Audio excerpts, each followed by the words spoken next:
rencontré Jacques Dallest, c'était le 22 juin 2017 à Valence, dans la Drôme, lors des Assises nationales des associations d'aide aux victimes, France Victimes. À cette occasion était organisé un colloque qui portait sur les violences au travail. Et Jacques Dallest faisait partie des personnalités qu'on avait sollicitées pour ouvrir le colloque. Ce que j'ai entendu, ce n'étaient pas simplement les phrases désincarnées d'un discours officiel. Les mots qui étaient prononcés étaient incarnés dans un homme, un magistrat qui croit encore en la nature humaine après avoir passé plus de 30 ans face au crime. Et cette expérience, il l'analyse dans un ouvrage que je vous conseille de lire, qui aura pu être présenté ici, qui est intitulé « Mes homicides, un procureur face au crime ». Dans une interview intitulée « Jacques Dallest, l'homme libre », parue dans Dalloz Actualité, Jacques Dallest dit « Le droit enferme dans un univers à part et c'est là le danger ». Et Jacques Dallest ne s'est jamais laissé enfermer dans cet univers à part. Après avoir été juge d'instruction pendant 10 ans, notamment à Lyon, il a occupé plusieurs postes de procureur de la République. Et le procureur de la République, c'est celui qui est sur le terrain. Alors, il les a occupés, ces postes, dans des endroits chauds, exposés. Par exemple en Corse, où il a vécu l'assassinat du préfet Erignac et plus tard l'incarcération d'un autre préfet dans l'affaire des Paillotes. Et à Marseille, pendant les 5 ans qu'il y a passé, il a été confronté à 119 assassinats en bande organisée. Jacques Dallest aime aussi transmettre. Et l'enseignement est une activité importante pour lui, que ce soit à l'École nationale de la magistrature ou encore à Sciences Po Grenoble. Et là encore, il ne s'agit pas d'un enseignement purement théorique. Jacques Dallest, par exemple, aime organiser des simulations de procès d'assises. Après la transmission, une activité importante pour lui est la communication. Jacques Dallest alimente le compte Twitter du parquet général de Grenoble, ainsi que son propre compte Twitter, sur lequel il a d'ailleurs annoncé qu'il allait intervenir aujourd'hui lors de la fête des 25 ans de l'ANM.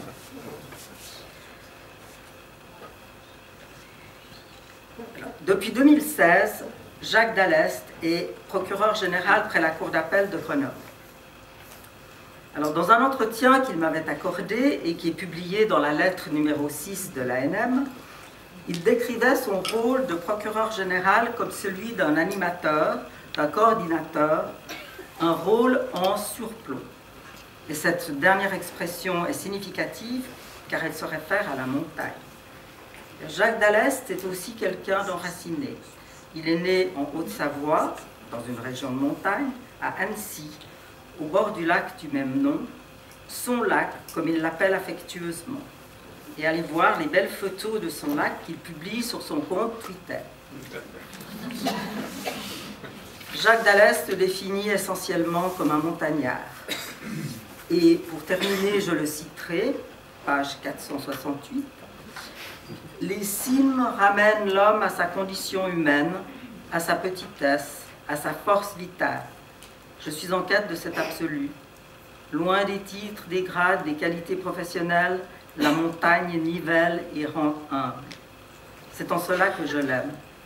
Elle révèle les caractères et oblige à ne pas tricher. Les gens des montagnes, des taiseux à l'âme solide, me séduisent par leur authenticité. Ils connaissent le prix de l'effort et la force du courage. De peu, ils font beaucoup. » Et c'est bien le thème de cette journée. Monsieur le procureur général, cher monsieur Dallest, je vous Merci beaucoup, cher Janie, pour ces imméritées paroles à mon endroit.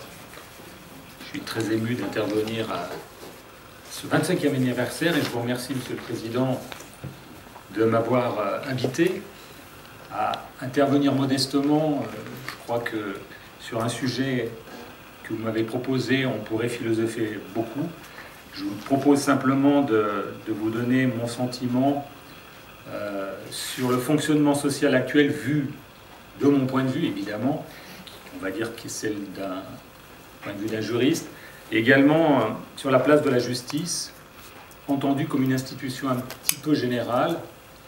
J'y inclus les médiateurs, en tout cas ceux qui interviennent en médiation judiciaire. Et donc avec un regard qui sera forcément subjectif et discutable. Et je me bornerai à quelques réflexions personnelles en regardant les choses vues, comme dirait Victor Hugo, mais évidemment je n'ai pas son talent. Alors la société, la loi, le juge, tels sont les termes de l'intitulé qui m'est proposé. Jeannie Bugnon, j'ai aussi eu l'avantage de la rencontrer lors de ce congrès France Victime. Et je crois que dans notre réflexion commune m'a suscité en moi quelques sentiments particuliers. Et je me suis aussi interrogé après ces rencontres sur le métier de magistrat. Alors, on emploie volontiers le mot juge qui englobe les juges et les procureurs. On va employer le terme générique de juge. Qu'est-ce qu'on fait? À quoi sert-on? Qui est-on pour juger? Quelle est notre légitimité? Ce sont des sujets qu'on se pose régulièrement, d'ailleurs en début, quand on est à l'école nationale de la magistrature et dans sa carrière. Et je me pose toujours ces questions. Alors avec Jeannie, on a discuté sur la vie, la mort, et toutes ces sortes de choses, mais aussi sur la justice, le droit, la société, donc c'est un vaste programme. Je vous propose de poursuivre la réflexion que j'ai eue avec Jeannie Bugnon aujourd'hui avec vous.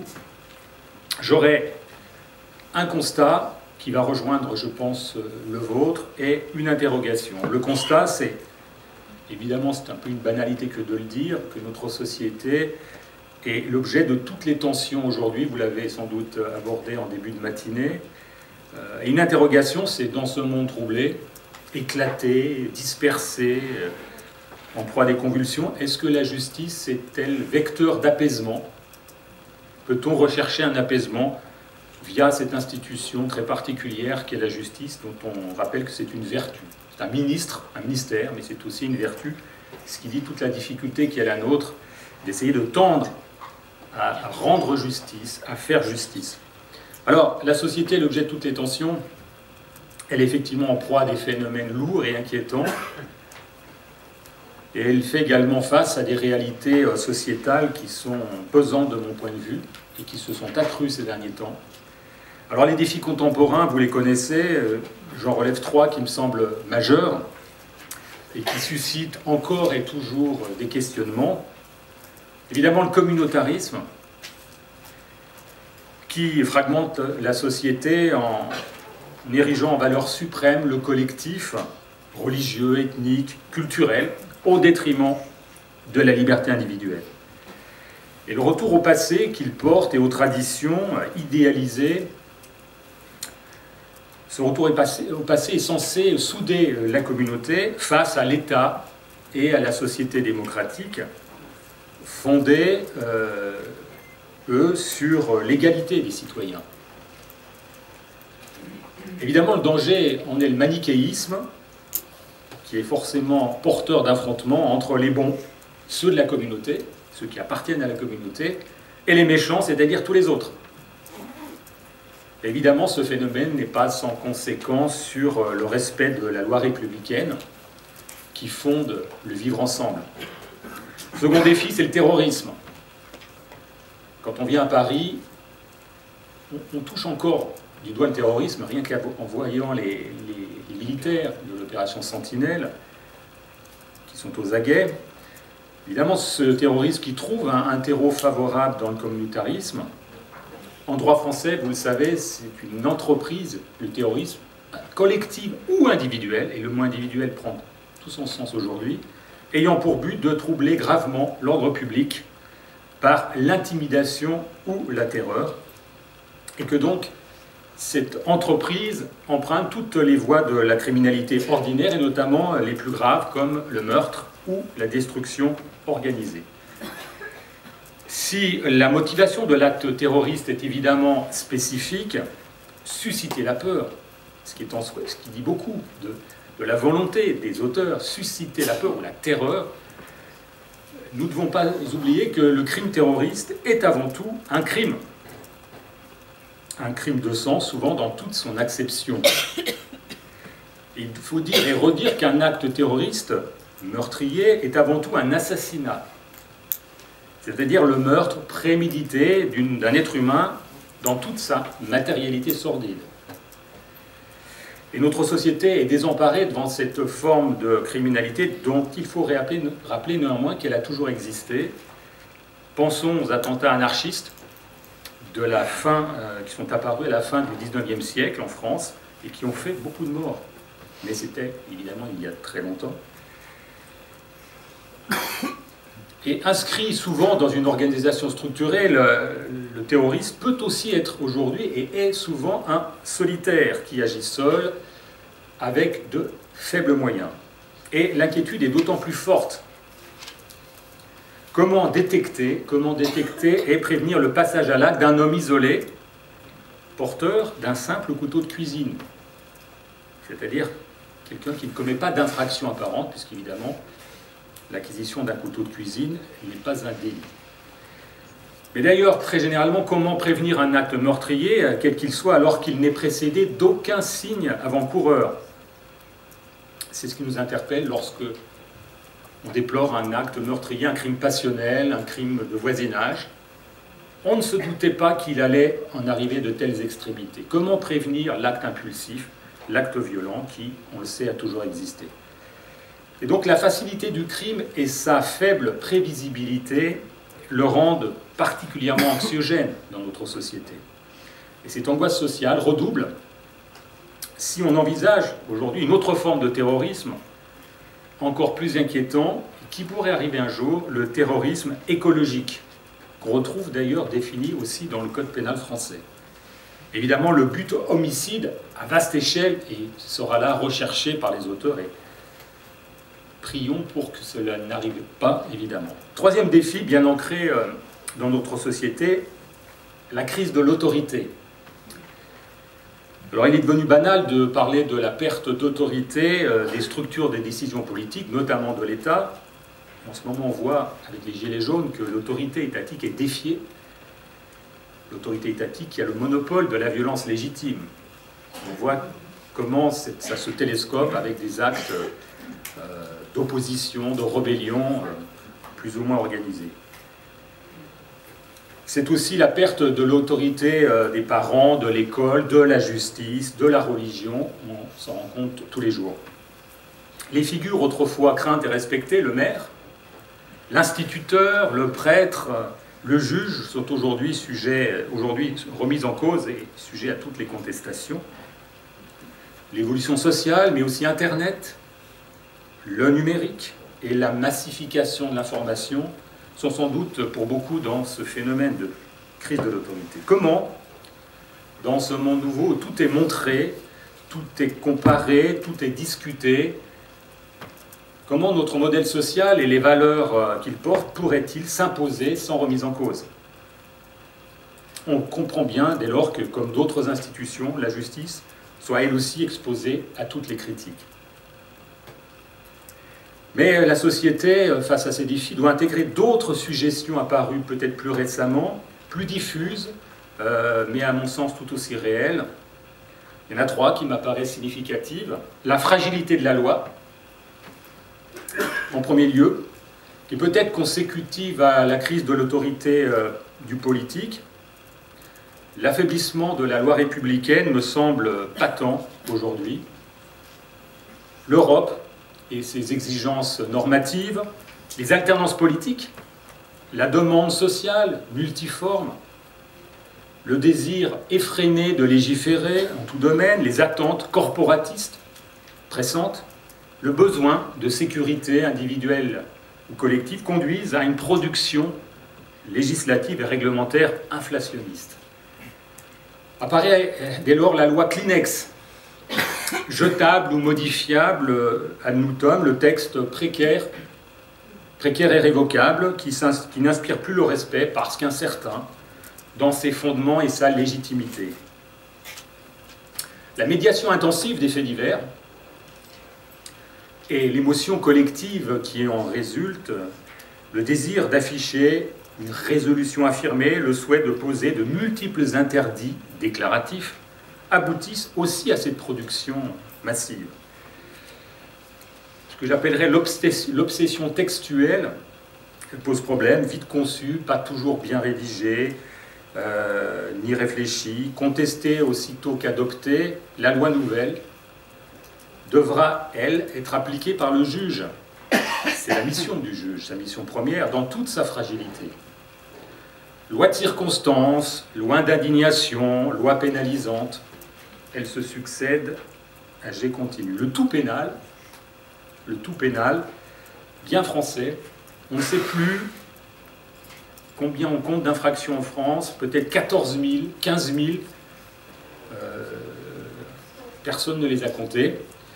Ce que j'appellerais aussi le pénalocentrisme. On ramène beaucoup au pénal et, selon moi, un facteur évident de crispation sociale. On pose des interdits, on prescrit des châtiments, encore et toujours comme une affirmation d'autorité, celle qu'on cherche toujours à reconquérir. Facile face à des comportements ou à des actes jugés condamnables, et ces actes jugés condamnables sont de plus en plus nombreux, de moins en moins supportés. Une société peut-elle ainsi se corseter de plus en plus, voulant répondre par le seul dispositif répressif aux attentes des uns et des autres, ces attentes souvent excessives et contradictoires? En général, c'est toujours beaucoup de sévérité pour l'autre, mon voisin, et beaucoup d'indulgence pour moi. C'est une règle qu'on connaît bien dans les palais de justice. Et en ma qualité de défenseur de la société, parce que le procureur général est là pour défendre les intérêts de la société, et non pas de l'État, de la société. Bon. Article 1er, la délinquance est interdite. Article 2, toute violation de l'article 1 sera sévèrement punie.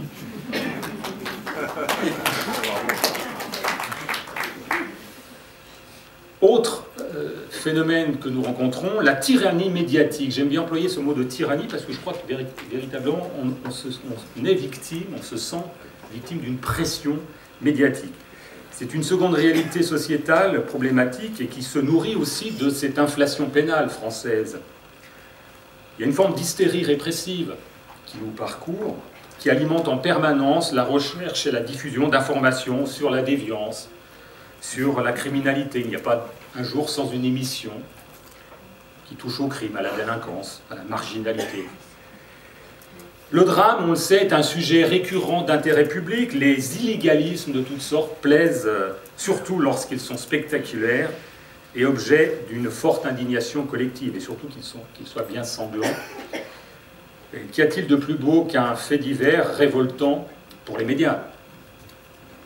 Les 4 chaînes télévisuelles d'information continuent, rivalisent, vous l'avez constaté, d'émissions sur le crime et convoquent volontiers des consultants alarmistes et des spécialistes sentencieux et surtout autoproclamés. Les réseaux sociaux aussi jouent. Les réseaux sociaux qui sont support des vies minuscules devenues grandes. Vous savez qu'on devient très grand aujourd'hui par les cris d'indignation qu'on véhicule sur ces réseaux. Ces réseaux sociaux exacerbent ce goût pour l'émotion et cet appel à la compassion devenu le marqueur obligé du corps social. Émotion, compassion, compassion, émotion. L'ennui est que ce tropisme médiatique, relayé, soutenu, revendiqué, pèse lourdement sur l'institution judiciaire. Et le syllogisme est clair. Le public formé à cette école exige de tout savoir. Nous, journalistes de profession ou de circonstance, devons satisfaire cette demande. Et vous, gens de justice, vous devez donc d'y répondre et d'apaiser notre soif inextinguible d'information. L'enquête et l'instruction se tiennent en place publique. Le forum judiciaire est ouvert à tous, on le constate. Tout du dossier doit être divulgué et soumis impérativement au débat collectif, sans égard pour quelques grands principes, pourtant garants du lien social, le secret de l'instruction, qui a volé en éclats depuis longtemps, la présomption d'innocence qui est souvent entamée, La protection de la vie privée, tout simplement, et très généralement le bon fonctionnement de la justice doivent céder devant l'ogre médiatique jamais rassasié. Le sang, les larmes, la peine des autres séduisent. Et l'identification à la victime, vous savez, ça aurait pu m'arriver. J'ai un enfant du même âge, j'aurais pu m'arriver. Et le ressort profond de cette passion du crime. On est d'autant plus passionné par le crime qu'on s'identifie à la victime. Louis Chevalier, qui est un historien qui a travaillé sur le fait divers, dit du grand fait divers. Il y a des petits faits divers et des grands faits divers, surtout les grandes affaires criminelles. Dit que le fait divers est le mystère des âmes, insondable et donc fascinant. L'affaire Maëlys, cette atteinte effroyable à l'innocence souriante. L'affaire Daval, ce drame conjugal improbable. L'affaire Grégory, cette série tragique jamais achevée. Et bien d'autres affaires sont autant de mystères que même la mise en cause d'un auteur présumé ne suffit pas à lever. Dès lors, comment le faible cri de la justice, sa protestation indignée, pourrait-il être entendu? Le torrent médiatique emporte tout et nous interroge sur notre capacité à y résister. Troisième constat, l'exigence victimaire. L'exigence victimaire. Troisième réalité sociétale, se nourrit de cet appel forcené à la révélation publique. La victime souffre et sa souffrance, aujourd'hui, se doit d'être éclatante. La mise en scène du drame intime est de nécessité sociale. À l'éclat des supplices que décrivait Michel Foucault, qui a beaucoup travaillé sur la prison, le monde carcéral, il évoquait le châtiment suprême, a succédé en quelque sorte l'éclat des souffrances, ces dommages intimes qu'il semble nécessaire d'exposer au monde. Et ce serait justice, pourrait-on dire, si ces manifestations publiques restaient raisonnables. Mais, à grande souffrance, grand coupable. Et donc, de s'ouvrir à la communication tous azimuts, de convoquer les curieux et les indignés, raconter son préjudice, son malheur, sa vie intime, appeler à sa prompte réparation de ce malheur, et surtout à une juste et rapide punition, la plus sévère possible, de l'auteur. Au point même qu'aujourd'hui, quand on n'a pas de satisfaction en justice, on crie à l'injustice et on souhaite la modification de la loi, voire plus. Notre temps est celui de toutes les victimes, les authentiques, bien évidemment, qui sont frappés par la tragédie et le mal, mais aussi les factices. Tous ces individus qui sont des simples mécontents des contrariétés de la vie, qu'on peut tous connaître, les petits tracas qui deviennent insupportables. Tous en colère. Vous savez, la colère, c'est ce marqueur universel de notre époque. Nous sommes tous en colère. Tous les jours, on entend parler de gens en colère et qui veulent évidemment se poser en victime, tous victimes, puisque tous en colère. Et il faut donc beaucoup de responsables pour apaiser notre colère. Cette extension du champ victimaire influe sur la manière dont la société répond à cette quête inlassable de réparation, et on ne compte plus les textes qui visent à associer la victime à l'action de la justice, permettant notamment aux associations spécialisées de se constituer partie civile. Si la victime doit avoir une place, toute sa place dans le procès pénal, et elle doit faire valoir ses droits, bien évidemment, elle ne saurait se substituer au juge ou au procureur. C'est une tentation qui semble guetter certains. Le préjudice de la victime matériel, moral, psychologique doit être pris en compte par le seul juge, et à ce dernier d'apprécier la réalité de ce préjudice et d'ordonner, s'il y a lieu, sa réparation en toute indépendance. Et au seul procureur d'exercer les poursuites et d'user des voies de recours si nécessaire. J'avoue mon inquiétude quand j'entends certains demander que la partie civile puisse interjeter appel d'une décision pénale. Si la victime fait appel d'une condamnation pénale, elle peut prendre ma place. Et pourquoi donc, effectivement, ne pas substituer la victime au procureur, au ministère public, en signant en quelque sorte par là le retour à la vengeance privée, de temps très ancien, gardons-nous des excès comme celui qui voudrait faire du juge un militant forcément acquis à la cause du plaignant. Ça m'inquiète aussi de voir cet appel au juge qui doit se former à la souffrance, à la douleur. Certes, il peut toujours améliorer ses connaissances, mais il ne peut pas devenir militant d'une cause. Sinon, il n'est plus juge. Il n'y a de justice qu'impartiale et sereine. Il n'y a de médiateur qu'impartial et sereine. Rappelons-nous cette règle fondamentale. Je voudrais aborder dans une deuxième partie en quoi la justice est-elle vecteur d'apaisement, si elle est vecteur d'apaisement. Deux modèles s'imposent. La justice qui est instance de régulation sociale, évidemment. Vous les connaissez, un modèle contentieux classique qui en appelle au juge, professionnel ou non, pour résoudre le conflit. Le juge est un tiers imposé aux antagonistes, fort de l'autorité que lui confère la loi. Et puis un modèle non contentieux qui donne à un tiers qualifié, le médiateur, une mission identique, c'est-à-dire la résolution d'un différend, ce qui n'est pas une mince affaire comme vous le savez. Cet acteur, le médiateur, apparaît comme un tiers accepté qui sollicite d'autres ressorts humains, le juge. On verra que ce modèle alternatif s'impose aujourd'hui au sein même de l'institution judiciaire, qui est, depuis quelques années, et ça me paraît une bonne chose, descendu de son Aventin pour se rapprocher des citoyens. Le juge se tiers imposé tout d'abord.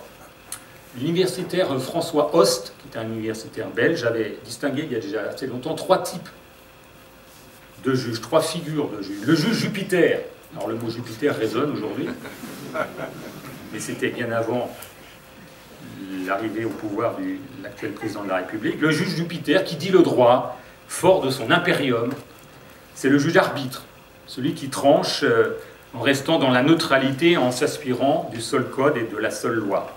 Il incarne le juge traditionnel, au-dessus de la mêlée, loin des contingences du monde, assuré de sa force et de sa légitimité. Le second type que définit cet universitaire est le juge Hercule, qu'il appelle aussi le juge entraîneur. Ce juge devient un ingénieur social qui tranche, certes, mais qui se reconnaît d'autres tâches, les travaux d'Hercule. François Host décrit ainsi son rôle. Au pré-contentieux, ce juge Hercule conseille, oriente, prévient, et au post-contentieux, il suit l'évolution du dossier. Il adapte ses décisions au gré des circonstances et des besoins. Il contrôle l'application des peines. Plus que le respect du droit pour le droit, c'est la qualité et le résultat de la partie qui l'intéresse. Ce n'est plus seulement la loi qui le guide, mais le concret des dossiers. Et une troisième figure apparaît d'après François Host, plus récemment, c'est le juge Hermès, qui s'efforce d'établir le dialogue entre tous les acteurs de la société. Hermès, vous le savez, c'est le dieu des voyageurs et de la communication. Ce juge, nous dit l'universitaire, troque le glaive des codes et des politiques publiques pour la balance de la pesée des intérêts. Il ne s'agit plus de trancher à l'aide d'une loi ou de décider à l'aide d'un programme ou d'un plan s'imposant a priori, mais d'ajuster un ensemble virtuellement infini d'intérêts concurrents. Vaste programme, vaste ambition, évidemment. Ainsi apparaît à côté du juge arbitre, du juge entraîneur, la figure du juge pacificateur, qui apaise et réconcilie. Tous trois et cohabitent aujourd'hui dans notre paysage judiciaire français. La loi, et vous le savez tous, érige les modes amiables de règlement des conflits en principe cardinal en matière civile, prud'homale, commerciale et même pénale. Et pour ce faire, le juge, sous toutes ses formes, doit être accepté. Il est descendu dans la cité, le juge. Je crois que c'est une bonne chose. Il est contraint de s'expliquer, de composer, de rendre intelligible sa démarche. Il doit s'efforcer de gagner la confiance du justiciable en montrant sa connaissance des hommes et sa capacité à cerner les situations. Mais, évidemment, il n'est plus le seul à agir. Le médiateur, ce tiers accepté, sur le site, l'excellent site de l'Association nationale des médiateurs, j'ai trouvé cette jolie formule. La médiation constitue une nouvelle liberté publique ayant pour source son utilité sociale, complétant l'offre de justice régalienne. Ça me paraît effectivement tout à fait juste comme définition.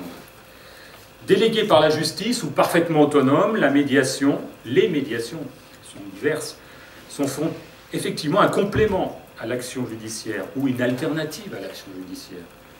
Je crois pour ma part depuis longtemps à sa nécessité. Vous l'avez compris, je ne suis pas un adepte forcené du tout pénal, ni un défenseur du tout judiciaire. Il faut une exigence toutefois que les parties opposées soient bien informées sur leurs droits, les droits qui leur sont consentis, aussi bien en matière contentieuse que non contentieuse. On ne doit pas perdre en avantage ce qu'on peut gagner en rapidité. D'où la nécessité impérieuse, Monsieur le Président, vous le savez bien, de bien recruter et de bien former les personnes qui sont appelées à intervenir dans cet espace d'échange interpersonnel.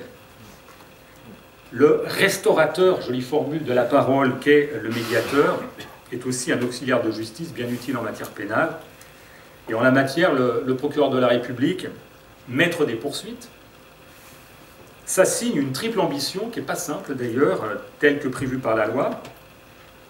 Il doit essayer d'assurer la réparation du dommage causé à la victime, mettre fin au trouble social résultant de l'infraction, et également contribuer au reclassement, nous dit la loi, de l'auteur des faits, victime, société, auteur.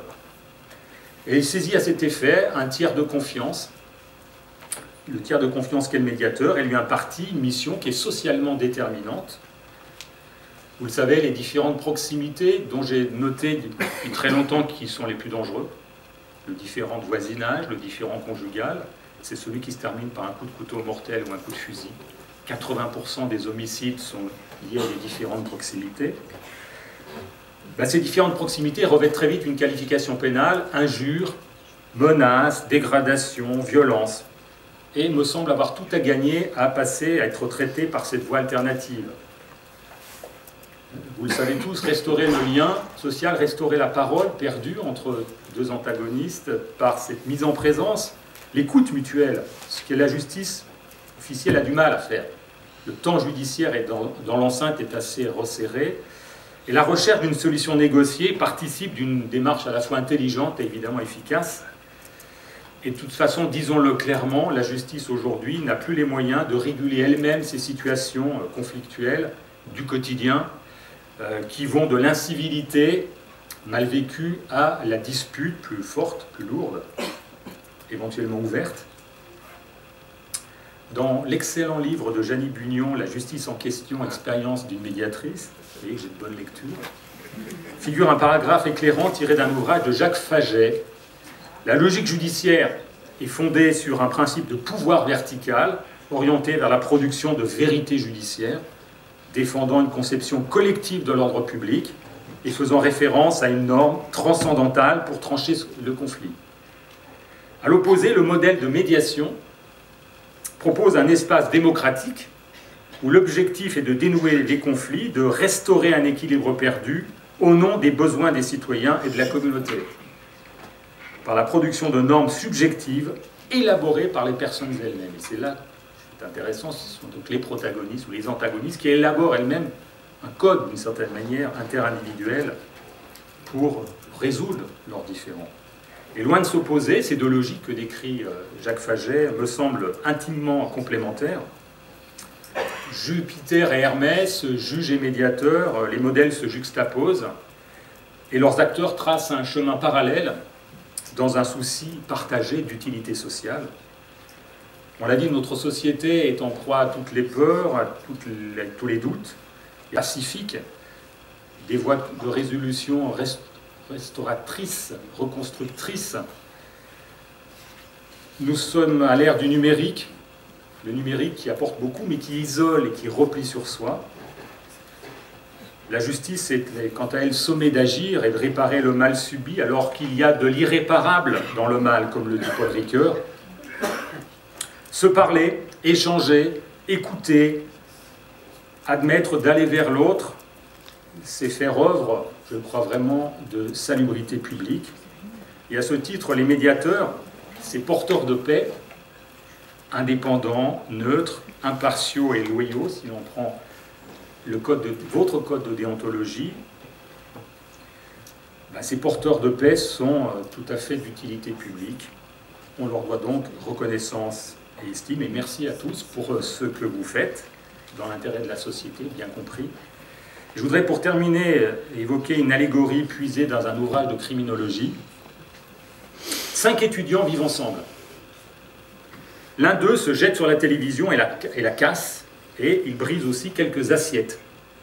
Colocation, vous savez, qui est bien répandue aujourd'hui, surtout chez les étudiants. 4 attitudes s'expriment. L'étudiant numéro 1 dit qu'il ne peut plus vivre avec l'auteur de la casse et veut le mettre dehors. C'est le modèle punitif. L'étudiant numéro 2 dit que l'auteur n'a qu'à acheter une nouvelle télé et des assiettes. Il faut qu'il paye. C'est le modèle compensatoire.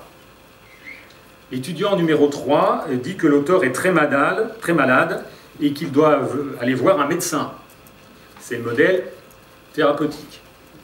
Et l'étudiant numéro 4, qui est forcément le plus intéressant, dit qu'il y a quelque chose qui ne doit pas bien marcher dans la communauté, qu'ils forment tous les 5, pour qu'un tel geste soit possible, et qu'il faut faire ensemble un examen de conscience. C'est le modèle conciliatoire, qui est sans doute le plus intelligent et le plus constructif, parce qu'il voit le long terme. Sévère ou compréhensible, la réponse institutionnelle au dysfonctionnement individuel suit des chemins chaotiques, vous le savez tous. À nous d'en modérer les soubresauts dans l'intérêt de nos concitoyens.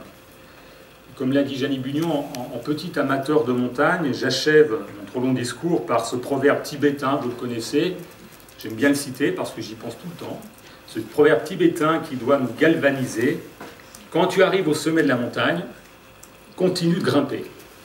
Bon anniversaire à l'association.